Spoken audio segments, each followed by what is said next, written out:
Hi everyone, welcome and welcome back to the channel. आज का topic है हमारा टॉटोमेरिज्म।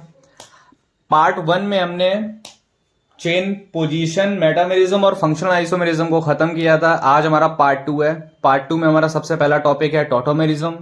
टॉटोमेरिज्म का मतलब होता है इंट्रामोलिकुलर प्रोटॉन ट्रांसफर। अगर हम कंडीशंस की बात करें तो टॉटोमेरिज्म वो शो करते हैं जिनका अल्फा कार्बन sp3 हाइब्रिडाइज होता है और alpha carbon should contain hydrogen.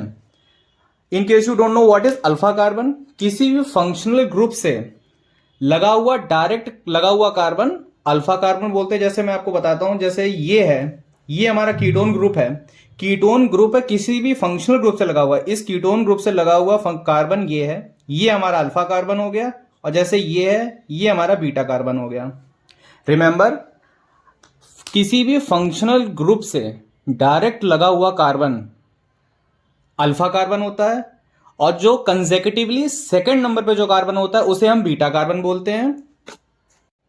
अब कुछ एग्जांपल्स के थ्रू हम समझते हैं कि कौन टॉटोमेरिज्म को शो करेगा और कौन टॉटोमेरिज्म को शो नहीं करेगा। जैसे हमारे सामने ये पहला एग्जांपल है, इसमें हमें सबसे पहले कंडीशन अप्लाई करनी होती है कि alpha carbon should be sp3 hybridise. ये हमारा फंक्शनल ग्रुप है, कीटोन लगा हुआ है। अल्फा कार्बन ये हमारा इसका अल्फा कार्बन है और ये sp3 हाइब्रिडाइज है। इसके पास दो अल्फा कार्बन है, एक ये और एक ये दोनों sp3 हाइब्रिडाइज हैं और इनमें हाइड्रोजन भी है, तो ये हमारा टॉटोमेरिज्म को शो करेगा।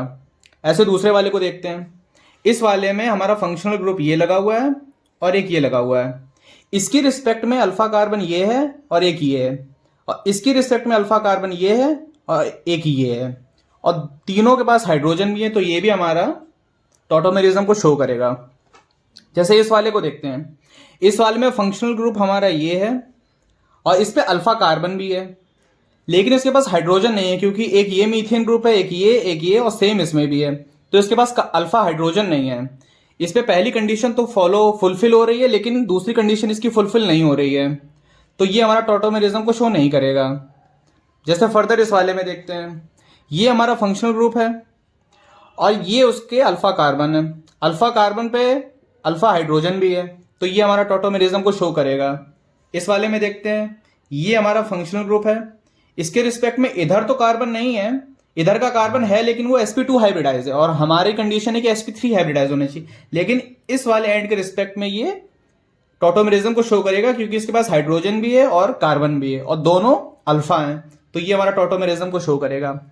जैसे इस वाले में हम देखते हैं, ये हमारा फंक्शनल ग्रुप है। इस वाले फंक्शनल ग्रुप के पास अल्फा कार्बन नहीं है, तो ये हमारा टॉटोमेरिज्म को शो नहीं करेगा। जैसे इस वाले मॉलिक्यूल को देखते हैं, ये हमारा लास्ट है। इस वाले मॉलिक्यूल में ये हमारा फंक्शनल ग्रुप है और इधर साइड ये फंक्शनल ग्रुप है, लेकिन जो इसका कार्बन है वो sp2 हाइब्रिडाइज है। sp2 हाइब्रिडाइज होने की वजह से ये हमारा टॉटोमेरिज्म को शो नहीं करेगा। अब हम सीख चुके हैं कि कौन टॉटोमेरिज्म को शो करेगा और कौन टॉटोमेरिज्म को शो नहीं करेगा। अब बात करते हैं कीटो इनॉल टॉटोमेरिज्म की। कीटो इनॉल टॉटोमेरिज्म में केस 1 की बात करते हैं, 1,3 सिस्टम की। इसमें हम ये देखेंगे कि कीटो फॉर्म को इनॉल फॉर्म में कैसे कन्वर्ट करा जाता है। जैसे आपके सामने ये है, इसकी ट्रिक ये है कि जब भी आपके सामने कीटो फॉर्म को इनॉल फॉर्म में कन्वर्ट करना हो तो आपको ये देखना है कि उसका फंक्शनल ग्रुप कहां पे लगा हुआ है। उससे सबसे पहले आपको नंबरिंग कर देनी है। जैसे ये हमारा फंक्शनल ग्रुप लगा हुआ है, तो 1 2, आप इधर भी 3 दे सकते हो, इधर भी 3 दे सकते हो। जैसे मैं ये वाली साइड चूज करता हूं, तो 1 2 3 आपको सबसे पहले नंबरिंग कर देनी है।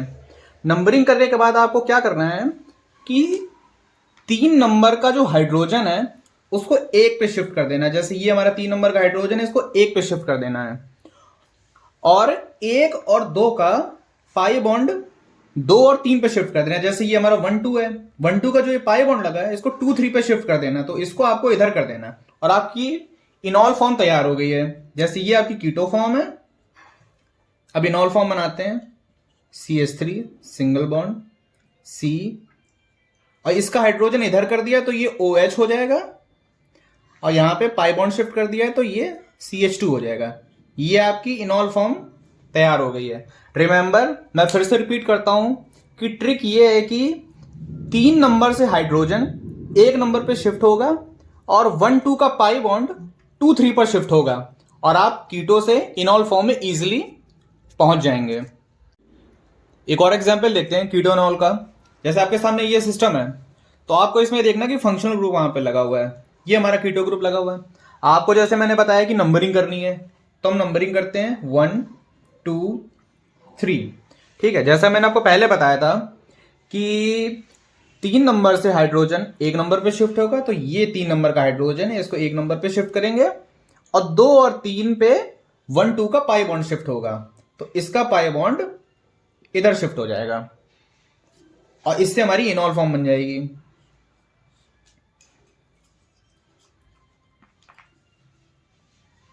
और ये होगी हमारी इनॉल फॉर्म। बस आपको इतना याद रखना है कि 3 नंबर से हाइड्रोजन 1 पर आएगा, 1 2 का पाई बॉन्ड 2 3 पर शिफ्ट होगा।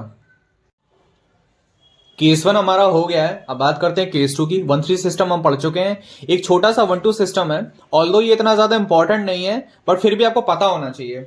जैसे ये हमारा साइनाइड है, इसमें हमें नंबरिंग करनी है। इसकी जुगाड़ ये है कि 1 2, तो जैसे ये 1 2 है, इसमें क्या करना है कि 2 नंबर का जो हाइड्रोजन है, इसको हमें उठा के 1 नंबर को दे देना है, तो इसका हाइड्रोजन इधर आ जाएगा, ये आपकी कीटो से इनॉल फॉर्म बन जाएगी। अब हम केस नंबर 3 की बात करते हैं। केस नंबर 3 हमारा 1 5 सिस्टम। याद रखना 1 5 सिस्टम हम तभी अप्लाई करते हैं जब हमारा 1 3 सिस्टम फेल हो जाता है। 1 3 सिस्टम जब फेल हो जाएगा तब हम 1 5 सिस्टम की बात करते हैं। जैसे आपके सामने ये एग्जाम्पल दे रखा है, सेम वैसी 1 3 की तरह इसमें नंबरिंग करनी है 1 2 3। जब आप इस पे देखेंगे तो जो हमारा 3 नंबर का कार्बन है, ये हमारी पहली कंडीशन है sp3 होना चाहिए अल्फा कार्बन, ये उसको फुलफिल नहीं कर रहा है, तो क्योंकि ये हमारा sp2 हाइब्रिडाइज है, सॉरी sp2 हाइब्रिडाइज है, तो फिर हम नंबरिंग को कंटिन्यू रखेंगे। 3 हो गया, 4 और ये 5। जब हम इस वाले को देखेंगे, इस वाले कार्बन को, ये हमारा sp3 हाइब्रिडाइज है। इसकी ट्रिक ये है कि आपको ये देखना है कि 1 and 2 3 and 4 के बीच में अल्टरनेट डबल बॉन्ड होना चाहिए। As you can see 1 and 2 के बीच में डबल बॉन्ड है, 3 and 4 के बीच में डबल बॉन्ड है, तो ये हमारा टॉटोमेरिज्म को शो करेगा। फिर से याद रखना कि अल्टरनेट डबल बॉन्ड होना चाहिए। जब 1 3 सिस्टम फेल हो जाए तभी हम 1 5 सिस्टम को अप्लाई करेंगे। 1 and 2 3 and 4 में अल्टरनेट डबल बॉन्ड होना चाहिए। एक और एग्जांपल के थ्रू समझते हैं 1 5 सिस्टम को कैसे करना है। हमें जैसे हम उसमें नंबरिंग करते थे ऐसे इस वाले में भी नंबरिंग करेंगे। ये हमारा फंक्शनल ग्रुप है 1 2 3 4 and 5। ठीक है, जैसे हम उसमें 3 नंबर के हाइड्रोजन को हम 1 नंबर पे शिफ्ट करते थे, इसमें 5 नंबर वाले को 1 नंबर पे शिफ्ट करेंगे। जैसे हमारा ये 5 नंबर है, 5 नंबर वाले को इस पे शिफ्ट करेंगे। 3 और 4 के डबल बॉन्ड को हम 4 और 5 वाले पे शिफ्ट करेंगे, आपका कीटो इनॉल फॉर्म में कन्वर्ट हो जाएगा। जैसे ये हमारा फाइनल बनेगा CH2 double bond CH single CH double bond O OH और H, सॉरी ये यहाँ पे C आएगा, और ये आपका कीटो से इनॉल फॉर्म में कन्वर्ट हो गया है। एक और एग्जांपल के थ्रू हम देखते हैं। इस बार हम बेंजीन का एग्जांपल लेंगे।